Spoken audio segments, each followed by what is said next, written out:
تو مسلمان خواتین کے لیے اگر کوئی رول ماڈل ہیں تو وہ سیدہ فاطمہ ہیں، رسول اللہ صلی اللہ علیہ وسلم کی بنات طاہرات ہیں، ازواج مطہرات ہیں، صحابیات ہیں۔ یہ تمام امت کی وہ پسندیدہ مائیں ہیں، وہ پسندیدہ خواتین ہیں کہ جن کے اسوہ حسن پر چلنے کے لیے ہر مسلمان خاتون پابند ہے۔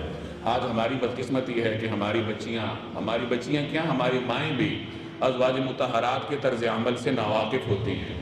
رسول اللہ صلی اللہ علیہ وسلم کی بنات طاہرات کا جو اسوہ حسنہ ہے، ان کی سیرت طیبہ ہے، وہ ہماری خواتین کو معلوم نہیں ہوتی۔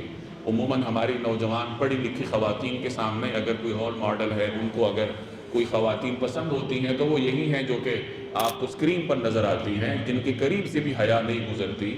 تو ان کے اثرات ہیں کہ پھر ہماری خواتین قبول کرتی ہیں اور نتیجتاً حیا ہمارے معاشرے سے، ہمارے گھروں سے آہستہ آہستہ رخصت ہو رہا ہے۔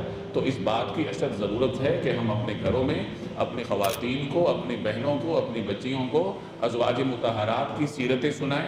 حضرت عائشہ رضی اللہ تعالی عنہ کی سیرت پر معروف کتاب ہے سیرت عائشہ کے نام سے، تو وہ کتاب ہر گھر میں ہونی چاہیے۔ خواتین کو چاہیے کہ وہ خود بھی پڑھیں اور اپنی بیٹیوں کو پڑھائیں، مردوں کو چاہیے کہ وہ خواتین کے لیے یہ کتاب لے کر آئیں۔